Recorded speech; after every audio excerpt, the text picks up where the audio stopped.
Relationship buster number 6, put downs or being highly critical. Now, we don't want to confuse these two things with being honest and open with your love. You want to develop a relationship where you can talk to each other about anything. Now, this is the distinction I make for those things that you should bring up or not. There are things that are on your list of things that you don't want to live with. Now, they could be non-negotiables or they could just be things that you don't feel comfortable with. In these cases, then you have to have a conversation with your potential love about those situations. These aren't things that you're just not going to mention because you don't want to criticize the person. You have to have these conversations if these things rub you the wrong way. So, for example, I was dating someone and they were constantly calling everything and everyone motherfucker. And that was a common word that they continued to use. They said it over in all types of situations. That was the killer part. In all types of situations. I really liked this guy. He was a cool guy. You know, we got along great, but he always used that word. He even used it when we were out with a group of my friends. And then this was the first meeting. And it just rubbed me the wrong way that he kept using that word. Now, a lot of things about him I liked. So I thought I should probably have a conversation about the fact that this really is something that bothers me when he does this. And so he thought that I was criticizing him. He thought I was putting him down because he wanted to use that phrase. That was something he felt comfortable with.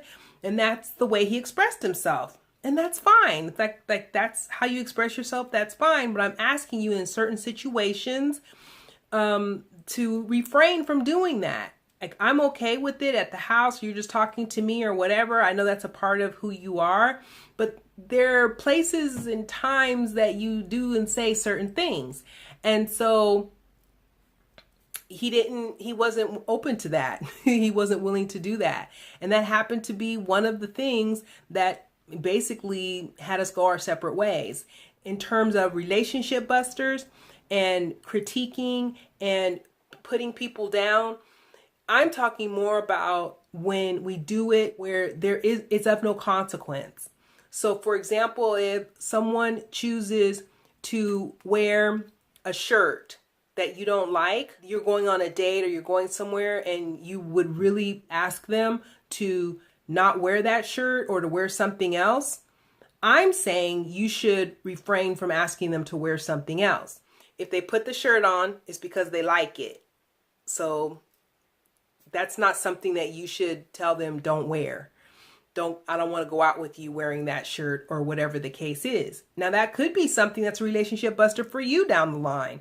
You don't like the way they present themselves. You don't like the way they dress. That could be a relationship buster for you. And if it is, then you have to let them know and be honest about that. Of course, and then you have put downs that are more overt and out there and disparaging and demeaning. And of course, if that happens, absolute 100% relationship buster.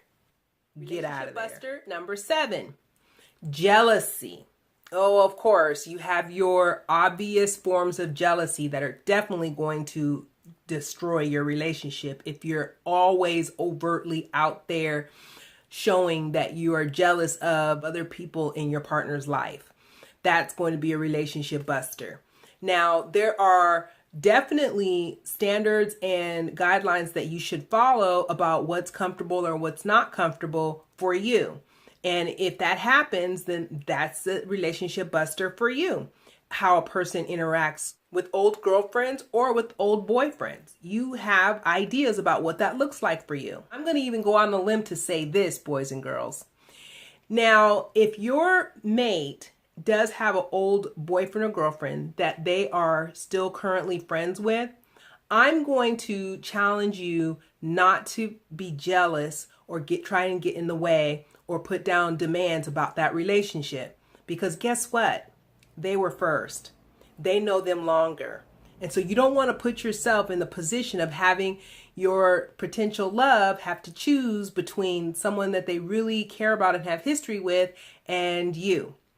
And so at a certain point, of course, if you've gotten deep enough into the relationship and that relationship seems like it's overriding your relationship, then you have a conversation that you need to have.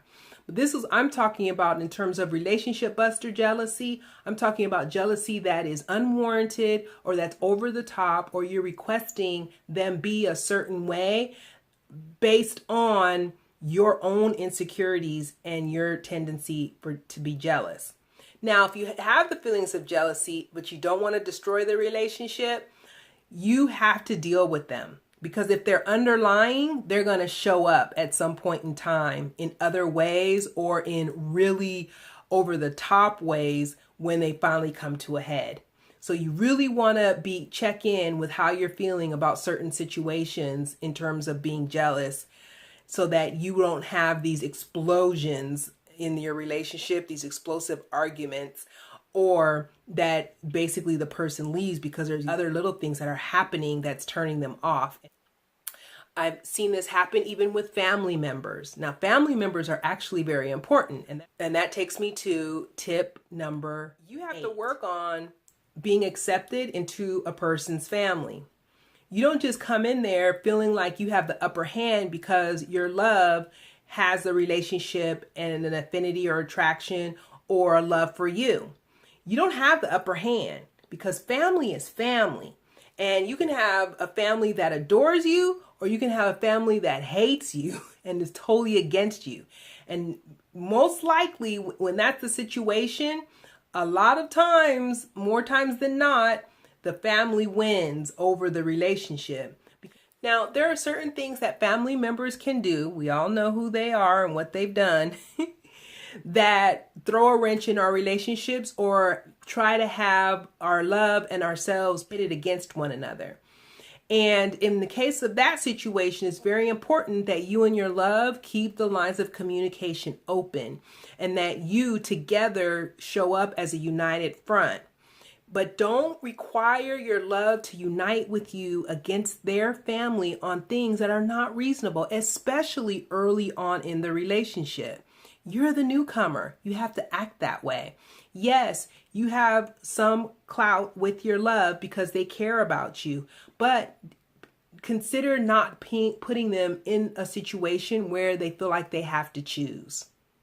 Relationship buster number 9. People who are not reliable, especially in the beginning stages of a new love relationship, it's a huge red flag. Everyone wants to know as they're going into a love relationship and it's becoming more serious and deeper that they can count on that person, that they're not going to be abandoned by that person, that they're not going to leave them hanging, or that they care enough about them to do whatever needs to be done to take care of the relationship and to take care of that person's feelings. Everybody wants that to know that in their relationship.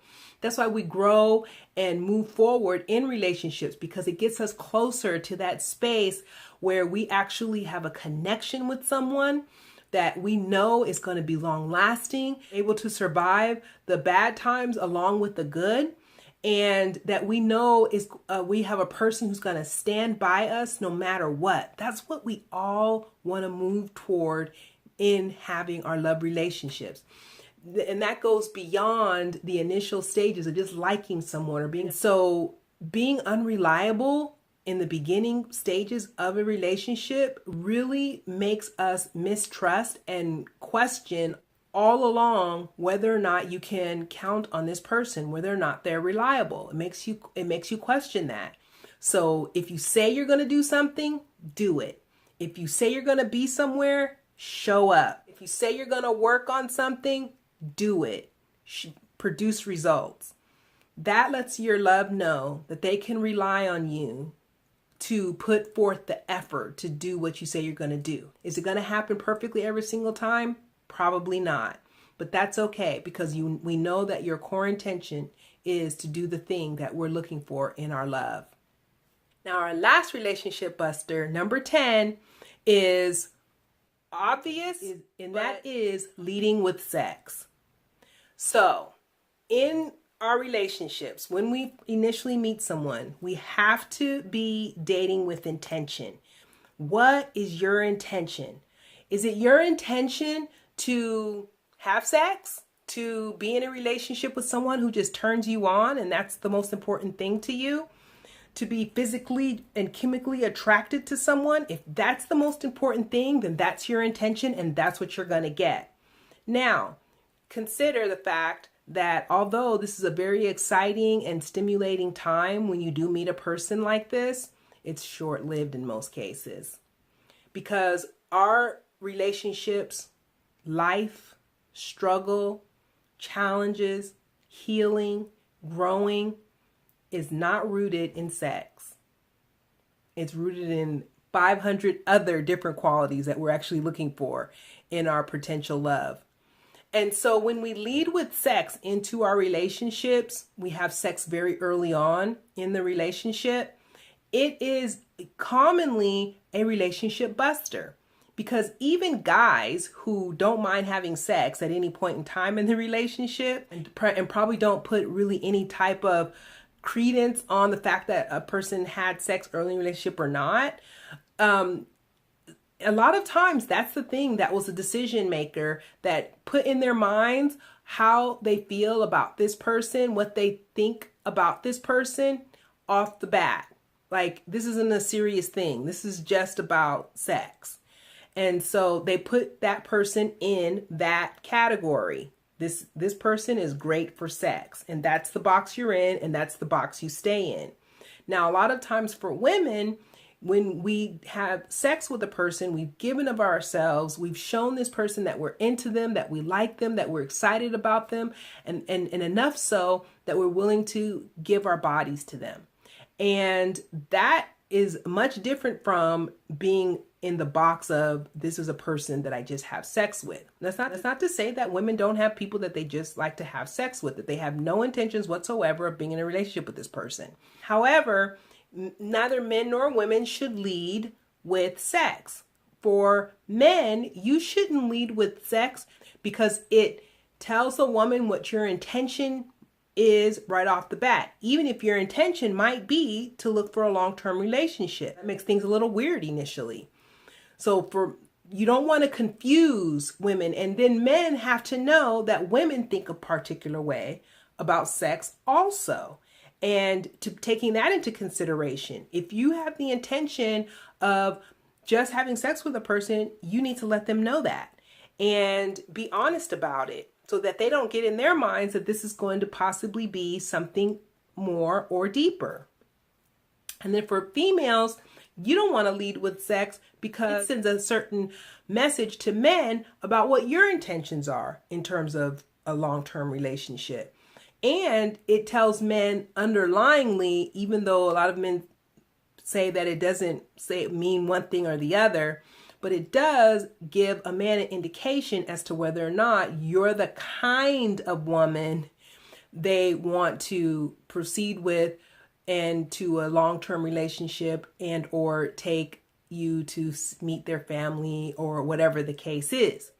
Now, as a relationship coach, I would always tell my clients, you do not want to have sex within the first 90 days for sure, and can hold on that long. You really don't want to have sex until you really know that this is going to be a long-term relationship. Now, a lot of people think that is absolutely ridiculous to wait that long. However, it makes your intention incredibly clear, doesn't it?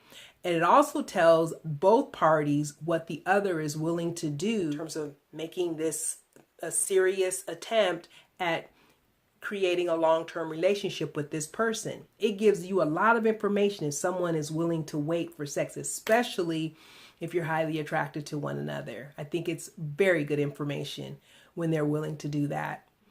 So I hope these relationship busters have helped as you venture off into your future dates, finding your potential love out there. Share my video, like my video, and please don't stop leaving the comments, and I love receiving your emails. Thanks for watching. I'll see you next time on Love Relationships Real Talk. I'm Phoebe Smith.